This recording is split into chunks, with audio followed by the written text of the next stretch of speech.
Welcome to the Women at Work series. I'm Sneha Bubna from Sipping Thoughts, and today with me I have Shamli Rathore. She's a leadership coach and facilitator. What are some of the quick tips you can give to our audience to be managing work deadlines effectively? And here are some tips that I've been using that I'm very happy to share with all of you. First, define for yourself get into the habit of reflection. So, every week, possibly, what are some big moving rocks or important tasks, whether at home or at your professional front, that you have to do, and allocate time for those very clearly. So, which is not negotiable. So, for example, if I have to do a presentation, I need to allocate time for it during some part of the week. So that's one. Two, creating a list of to dos. And I prefer to do that in the night as opposed to doing it in the morning. Because once we have done it at night, there are neural pathways which are getting connected in our head, and that allows us, when we get up in the morning, to hit the floor running as opposed to struggling with what we need to do. Three, there is something called the concept of D&D time. I'm not sure if you're aware of this. So for each one of us, we have a unique biorhythms.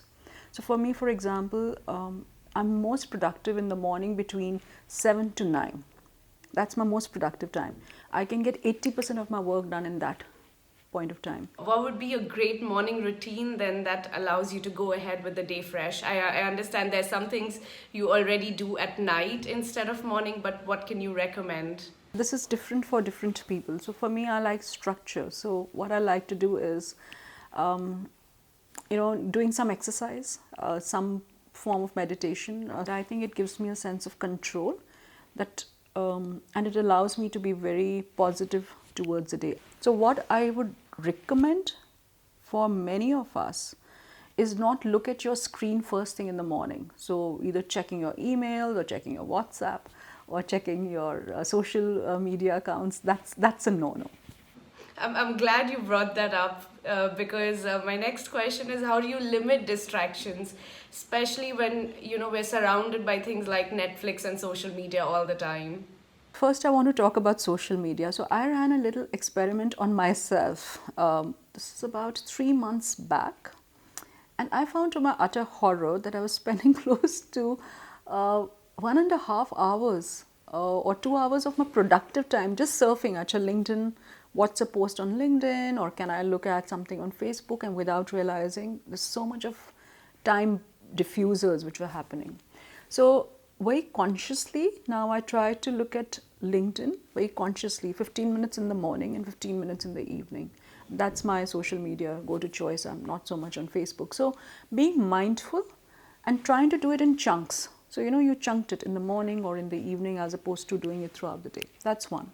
Talking about Netflix, so unfortunately many of us are Netflix, so which means that we're giving in the temptation, let's just watch one serial, and before you realize you're binge watching it. So again, a sense of discipline, because you could carry on watching till 1 a.m. at night, but then you have an early morning start next day. It's going to hamper you. So I think just a very strict discipline for yourself.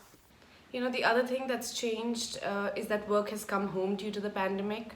How do you manage things effectively, especially when the line between personal and professional space has blurred?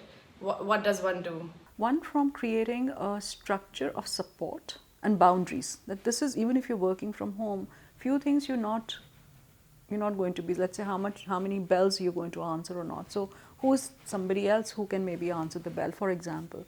If it's sometimes with children, especially with very young children, it becomes very difficult. They see mom at home, they want to come on your lap and all, and it's okay then for us not to be so cut and dried. I know there are women sometimes who've taken calls with kids in their laps, and that's okay as well.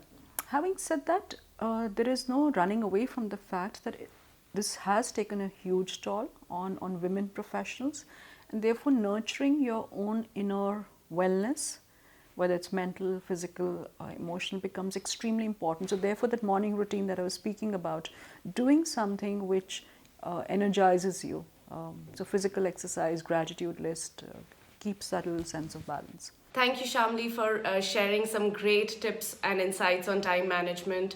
The last 1 year has been interesting for everyone, and I know we can use most of these tips, and they are easy to follow. The other topic that you've mentioned chunking, and that's something I want to discuss in our next video.